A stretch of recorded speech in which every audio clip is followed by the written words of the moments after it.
આજે પ્રમુખની નિમણૂક કોને કરવામાં આવી? આજરોજ અમરેલી તાલુકા પંચાયત ખાતે તાલુકા પંચાયતના પ્રમુખ, ઉપપ્રમુખ, કારોબારી ચેરમેન, પક્ષના નેતા અને દંડક એમ 5 હોદ્દાની નિમણૂક કરવામાં આવી છે.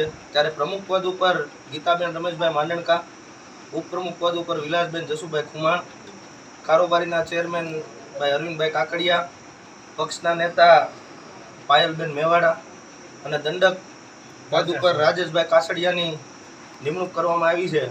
ત્યારે પ્રદેશ ભારતીય જનતા પાર્ટી, અમરેલી જિલ્લા ભારતીય જનતા પાર્ટી અને આપણા અમરેલી જિલ્લાના હોનાર ધારાસભ્ય અને ઉર્જા પેટ્રોકેમિકલ મંત્રી એવા કૌશિકભાઈ વેકરિયાનો અમે સહૃદયપૂર્વક ભારતીય જનતા પાર્ટીના કાર્યકર્તા અને સંગઠન વતી એમનો ખૂબ ખૂબ હૃદયપૂર્વક આભાર વ્યક્ત કરીએ છીએ.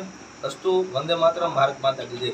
અને નવી આવરાયેલી ટીમ અમારી આગામી સમયમાં તમામ 71 ગામનો સર્વાંગી વિકાસમાં મદદરૂપ થઈ શકે એવા તમામ પ્રયત્નો આ હોદ્દેદારો કરશે એવા સંગઠનના કાર્યકર્તા વતી હું આપ સર્વને બાંહેધરી આપું છું. અસ્તુ વંદે માતરમ, ભારત માતા કી જય. જય જય ગરવી. આજે અમરેલી તાલુકા પંચાયતના પ્રમુખ અને ઉપપ્રમુખ અને ચેરમેનની ધોરણે નિમણૂક થયેલ છે એ બદલ પાર્ટીની અને સર્વે ભારતીય જનતા પાર્ટીની અને સર્વે મતદારોની અમે ખૂબ ખૂબ આભાર માનીએ છીએ.